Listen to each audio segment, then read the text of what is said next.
There is a sheep somewhere right now that has never once made a 5-year plan, never once lost sleep over next month's provision, and never once wondered if it's going to be okay. Not because it's simple-minded, because it has a shepherd. And it has learned, deep in its body, that its safety was never actually its own job to manage. Most of us live the opposite way. We carry our entire lives like we're both the sheep and the shepherd at once, trying to graze, trying to guard, trying to plan the path, trying to fight off every threat, all by ourselves, all the time. No wonder we're exhausted. We were never designed to carry both roles. If you've ever felt like your peace depends entirely on you keeping every plate spinning, if you've ever wondered whether you're actually cared for or just managing your own survival alone, stay with me for the next 30 minutes because I want to walk you through what it actually means to have a good shepherd, not as a nice Sunday school image, but as a present tense, daily reality that changes how you face health, provision, prayer, and fear. Today, 5 truths. What it actually means to be led by a good shepherd, and why that changes how safe you feel walking through an uncertain week. What real health and a full, overflowing life actually look like according to what God intended for you. The specific power that was released at the cross, not only for sin, but for sickness and brokenness in the body. Why prayer still matters, even when God already wants good things for you. And finally, the peace that replaces anxiety once you actually believe you are being led rather than left to fend for yourself. Along the way, real stories, the kind you've probably lived or watched someone close to you live, because a truth only really sticks once you've seen it move inside an actual life. Stay to the end. The last section is where all 4 of the earlier truths land somewhere real, in the difference between a life run on fear and a life run on peace. Let's start with the shepherd. Section 1, the Good Shepherd. There's a very old image, one of the most repeated in all of Scripture, and it's easy to hear so often that it stops actually landing. A shepherd and a flock of sheep who depend on him completely. Sheep are not particularly capable animals when left entirely to themselves. They don't have great defenses. They're not especially good at finding water on their own, or noticing a predator early enough, or choosing a safe path down a rocky hillside. Left alone, a sheep is genuinely vulnerable in a way most other animals aren't. And yet, a sheep under the care of a good, attentive shepherd is remarkably calm. Not because the world around it became less dangerous, because it isn't carrying the danger alone anymore. Someone else is watching the ridgeline. Someone else knows where the water is. Someone else has already walked this exact path before and knows which parts are safe. Here's the picture worth sitting with. Your peace was never supposed to come from you personally managing every risk in your life with flawless foresight. It was supposed to come from actually being led by someone whose job it is to see further down the path than you can see from where you're standing right now. Think about what changes in a person the moment they genuinely believe they are being led, rather than simply surviving on their own. So picture 2 employees given the exact same difficult, uncertain project. One believes they are entirely on their own, no real support, no one actually watching out for their success, just performance pressure and consequences if they fail. The other believes they have a mentor genuinely invested in their outcome, someone experienced who has already navigated similar terrain and is actively watching for problems before they become crises. Same project, same uncertainty, completely different internal experience, because one person is carrying the entire weight of navigation alone and the other isn't. That's the difference a good shepherd is meant to make in an ordinary life. not by removing every difficulty, but by removing the crushing weight of believing you're the only one responsible for spotting every danger and finding every provision. Here's something worth noticing about how shepherds actually operate historically. A shepherd doesn't manage the flock from a distance through a memo. A shepherd walks with the sheep through the same terrain in real time, present for the storm, present for the drought, present for the moment. A sheep wanders too close to the edge of a cliff and needs to be physically redirected. That's not a distant, hands-off kind of care. That's a present, walking beside you kind of care. And it changes the entire emotional tone of a life the moment you actually believe it applies to you personally, and not just to sheep in an ancient story. Here's a question worth sitting with honestly. If you actually believed, at a bodily level, and not just an intellectual one, that you were being led through this exact season of your life by someone who already knows the terrain ahead, would today feel different? Would the uncertainty in front of you feel like abandonment, or would it feel like unfamiliar ground that someone experienced is walking through right alongside you? That single shift in belief, from "I am alone managing this" to "I am being led through this," is not a small emotional trick. It is the actual foundation.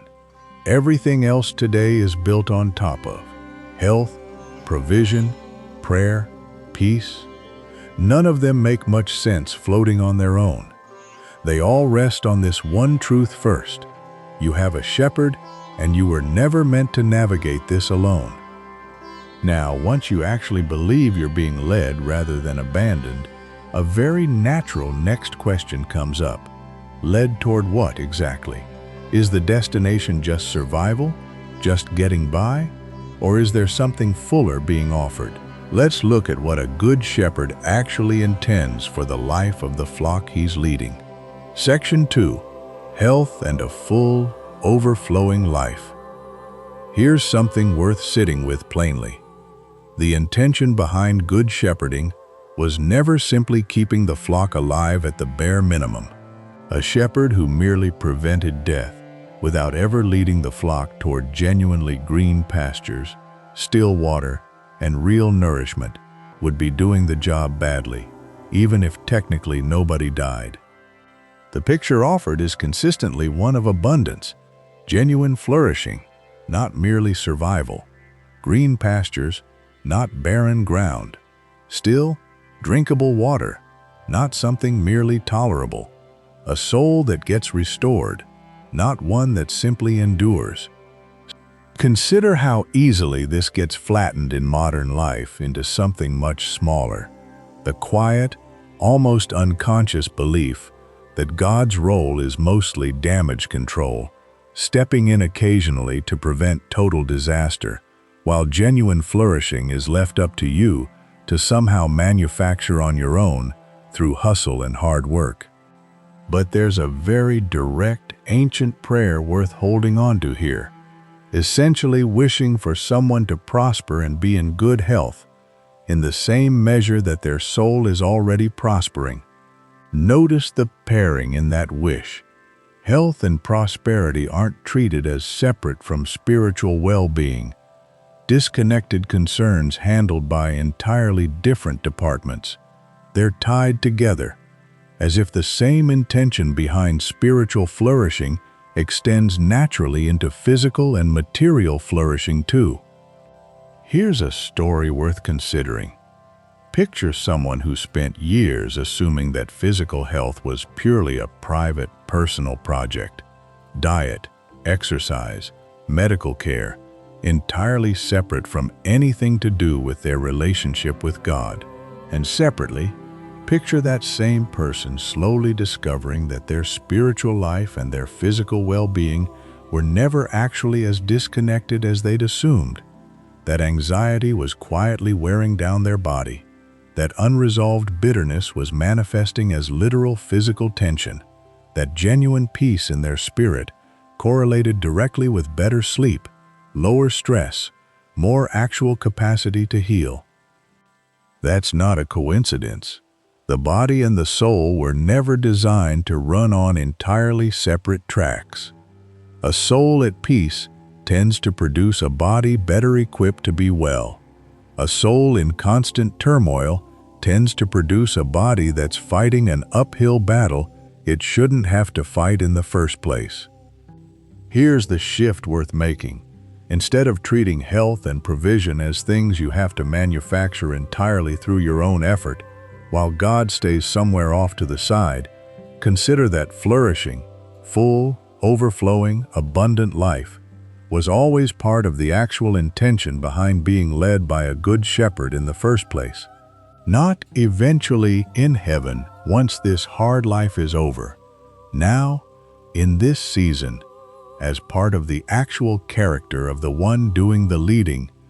This doesn't mean every hardship instantly disappears the moment you believe this. It means the posture shifts from assuming God is distantly tolerating your requests for wellness to recognizing that wellness, physical, emotional, material, was always closer to His actual intention for you than you'd been led to believe. Section 3. The power released at the cross. Now here's where this gets specific, and where a lot of people have quietly separated two things that were never actually meant to be separated. Most people readily accept that something happened at the cross regarding forgiveness, that a real, costly transaction took place there, dealing with guilt and sin. Fewer people carry the same confidence about what else happened there, specifically regarding sickness and brokenness in the body. Consider the character being described here, someone who genuinely hates disease and death with the same intensity that he hates sin, rather than treating sickness as a neutral, unrelated fact of life he's simply indifferent to. If that's true, it reframes something significant. Healing was never a strange, occasional exception God reluctantly grants when He's in an especially generous mood. It was part of the same overall intention as forgiveness, dealing decisively with the effects of a broken world, not just the guilt attached to it. Here's the picture worth holding on to. On the cross, the weight carried wasn't only the guilt of humanity's wrongdoing, it included the weight of humanity's brokenness, sickness, disease, the physical unraveling that comes from living in a fallen world, carried and dealt with at the very same moment, on the very same cross, by the very same act. This is a genuinely significant shift for anyone who has quietly assumed that sickness is simply a random, spiritually neutral fact of existence, disconnected from anything dealt with at the cross. If healing was actually part of what was accomplished there, then praying for health isn't asking for a strange, special favor outside the boundaries of what was already provided. It's asking to receive something that was already paid for, in full, at tremendous cost. Here's a story worth considering. Picture someone facing a frightening diagnosis, and their prayer life splits into two very different postures. In one posture, they pray as if pleading with a reluctant judge, uncertain whether healing is even something God is willing to grant, treating every prayer as a long-shot request for special exception. In the other posture, they pray from an entirely different foundation, genuinely believing that healing was already provided for at tremendous cost, and that their prayer is receiving something already accomplished, rather than negotiating for something uncertain. Notice how radically different those two postures feel, even before any medical outcome is known. One carries a background hum of doubt through the entire process. The other carries a background hum of confidence, not because the diagnosis is being denied or the medical process is being ignored, but because the spiritual foundation underneath the whole situation is completely different. This isn't a suggestion to abandon wise medical care, ignore doctors, or treat physical illness as something purely spiritual, with no physical dimension. It's an invitation to bring your physical struggles to God with the same confidence you'd bring your guilt, recognizing that both were addressed at the same cross, by the same act, out of the same love. Now here's an important question that comes up naturally at this point, and it's worth addressing directly rather than skipping past it. If God already wants good things for you, health, provision, peace, why does prayer still matter at all? Wouldn't a truly good shepherd just provide these things automatically, without requiring you to ask? Let's look at that honestly, and then close with what all of this actually produces in an anxious life. Section 4. Why prayer still matters. Here's a tension worth sitting with honestly rather than glossing over. If God's intention is genuinely good, health, provision, peace, all of it, why does the picture throughout Scripture still consistently involve asking, seeking, knocking, rather than everything simply arriving automatically without any participation required? Consider a picture that might help.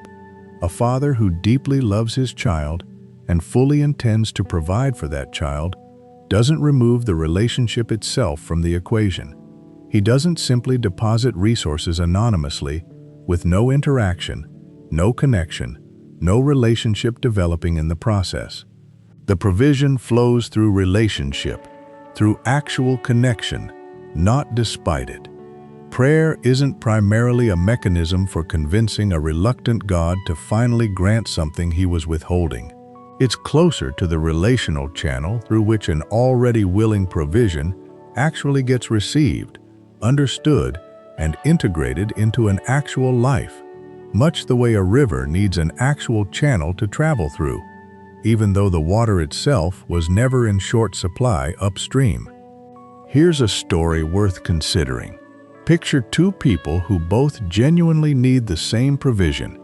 One never actually asks, never actually engages in real relationship around the need, simply assuming that if God wants to provide, He'll do it regardless of their involvement.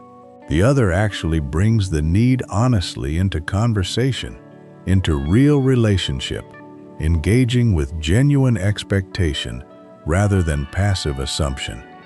The second person isn't more deserving, but something in the actual receiving process tends to unfold differently when a person is engaged, present, and expectant, rather than passively waiting for something to arrive without any real participation in the relationship it flows through. There's also something worth naming about what prayer does inside the person praying, entirely separate from whatever is being requested. The act of actually bringing a need to God, honestly, repeatedly, tends to reshape the person doing the asking, building trust, building intimacy, building a track record of dependence that a person who never actually engages in that process never develops. Consider this in an ordinary relationship first, since it's easier to see there. Two people who never actually talk honestly about their needs with each other rarely develop deep trust, even if one of them is quietly meeting the other's needs anyway from a distance. But two people who actually communicate needs, honestly, back and forth, tend to develop something far deeper, not because the material provision changed, but because the relationship itself became the actual point alongside whatever was being provided.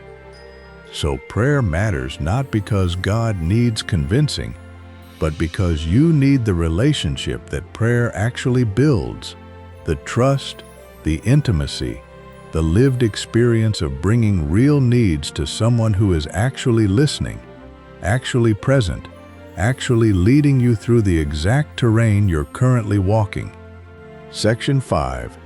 Peace instead of anxiety. And now, everything we've walked through today lands here, in the place most of us actually live, day to day. The difference between a life run on anxiety and a life run on peace.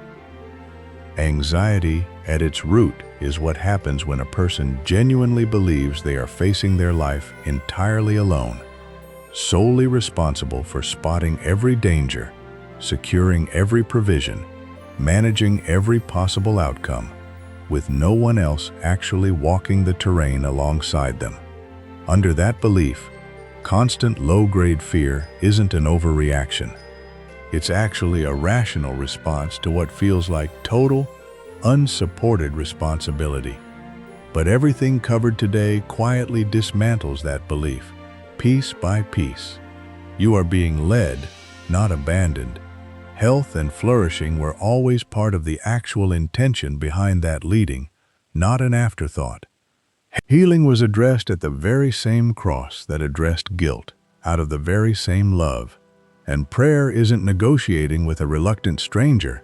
It's deepening a relationship with someone who already wants good things for you and is actively inviting you into the process of receiving them. Once all of that actually settles into a person, not just as information, but as a genuinely held belief, the anxiety that made complete sense under the old assumption starts to lose its footing, not because circumstances instantly become easier, because the underlying belief driving the fear, I am alone in this, is no longer accurate, and a mind that actually believes it's being led responds to uncertainty completely differently than a mind that believes it's been left to fend entirely for itself. Here's a story worth holding on to as we close. Picture someone walking through a genuinely uncertain season. Health concerns, financial pressure, real reasons to be afraid by any honest measure.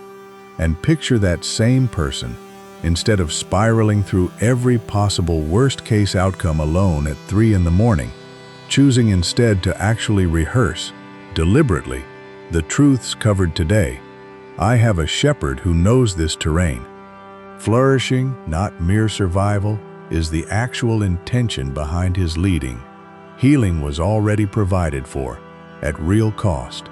And prayer is not me convincing him, it's me walking closer to someone who already wants good for me. That rehearsal doesn't erase the circumstances, but it changes the internal terrain the circumstances are being faced from isolated and overwhelmed to accompanied and steady. And a steady person, even in genuinely hard circumstances, tends to make clearer decisions, sleep more soundly, and carry the weight of an uncertain season without it crushing them the way it would have otherwise. That is what peace instead of anxiety actually looks like.